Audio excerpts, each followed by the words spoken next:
there must be a change, a return to Africa for Africans. Africa is not for Europe. Africa is not for the Chinese. Africa is not for the Arabs. Africa is for Africans. Just take it, and you see that things fall into place so easily. Sometimes you ask, what is wrong with us? That when you are trading, somebody has even created a border. The Lobi people in Upper East, they spread across Burkina Faso, Cote d'Ivoire, and a place called Ghana. And they have 3 markets that you have to cross. They have markets that you have to cross 3 borders in order to attend them on their market days. What's wrong with you?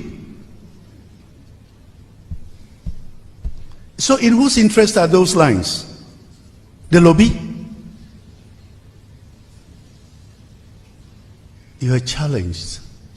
Learn from the mistakes we are making. And I'm sure the Academy is going to teach you some of these mistakes, and at the same time to how to get rid or correct them. The continent must look within and search for lessons and the useful models to lay the foundation of a transformative paradigm towards a viable, stronger, and unified Africa. There must be a reimagining of Africa from Africa. Anytime I see a problem, an African intellectual, head of state, goes to Europe to go and discuss Africa's problems. Why? We are discussing our own problems, our own challenge.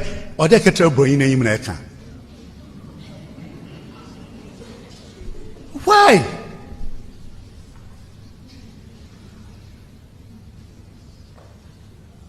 Oh, there's this topic of poverty. Poverty in Africa, discuss it here. Why are you poor?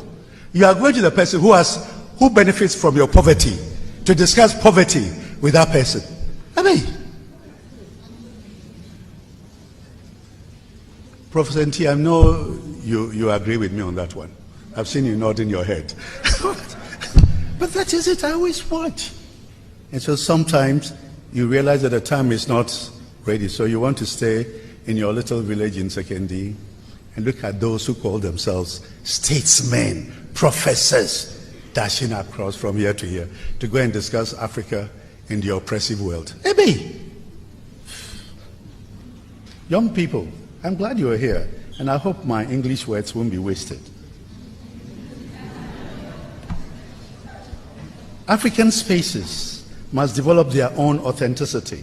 It is within that authenticity that enslaved Africans pray to return to Africa.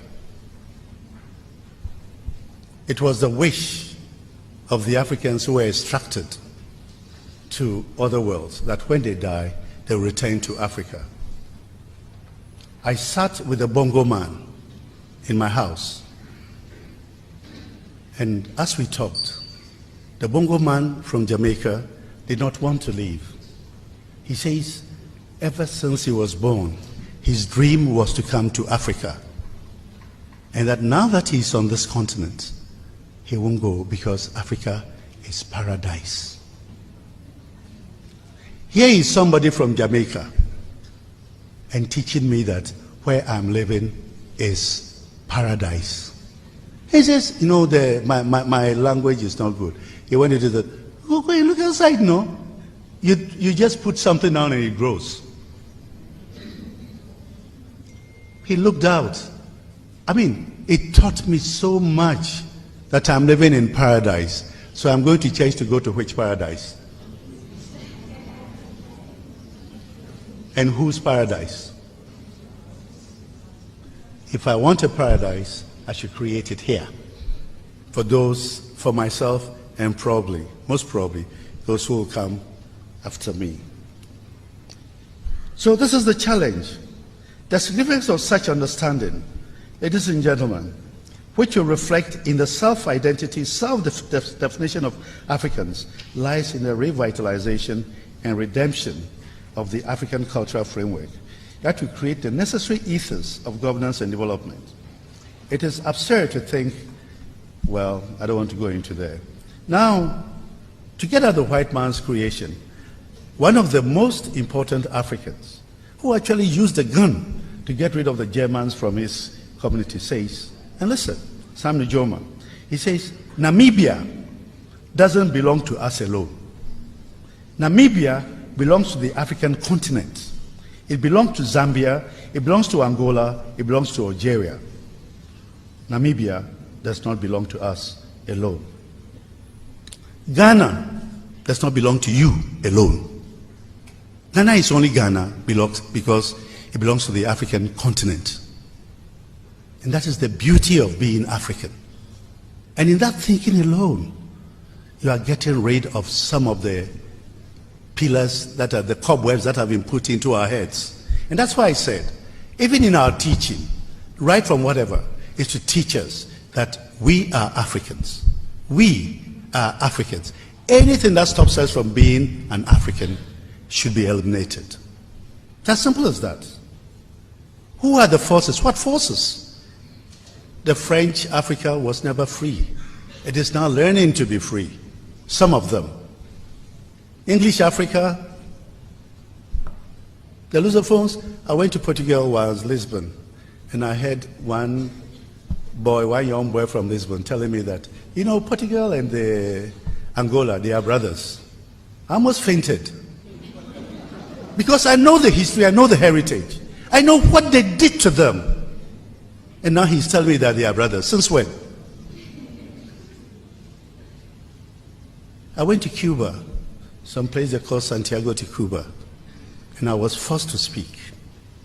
And I was thanking the Cubans. I wonder how many of you know that Cuba is the only country or place outside Africa whose sons and daughters have come to Africa to fight for African liberation. They don't teach you this.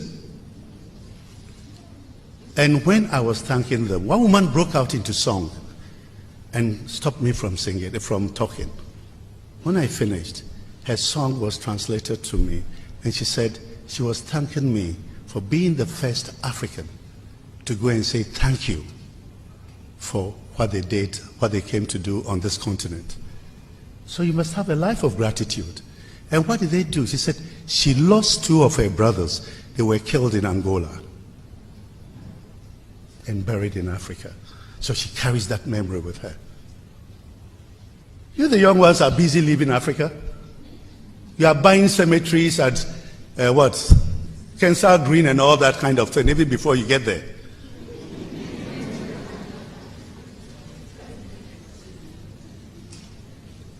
The Mediterranean lake is waiting to absorb some of you. If you find problems here in Africa, please fight for them here. Don't go and become boy in somebody's land. If the politicians are troubling you, trouble them. If the policemen are not doing what they should do, trouble them. The policemen are for you, not those in governance. Democracy is you. Democracy is not Republicans and Democrats or conservatives and Labour and you should follow. No, it is you and your participation in governance. And that is what chieftaincy all over Africa is about. The direct participation in governance. It is not a matter of parties. Fight for it.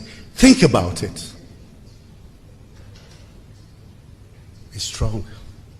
But in Kakakra, the revolution would come.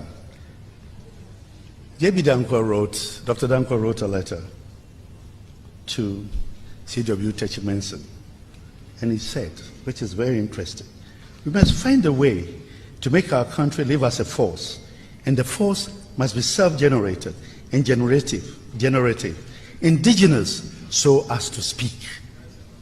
That's what Africa is about. There are some young boys that I've seen all over the continent. They post things on the social media in South Africa, in Namibia. They call themselves AC, African Continental Unity Party. And I've read them. And I said, if the youth at that stage can start organizing with such thoughts, they've been visiting markets, they'll go to shops in Namibia, ask questions, they go to places in South Africa. I said, they are young boys who understand organization, because it's the key.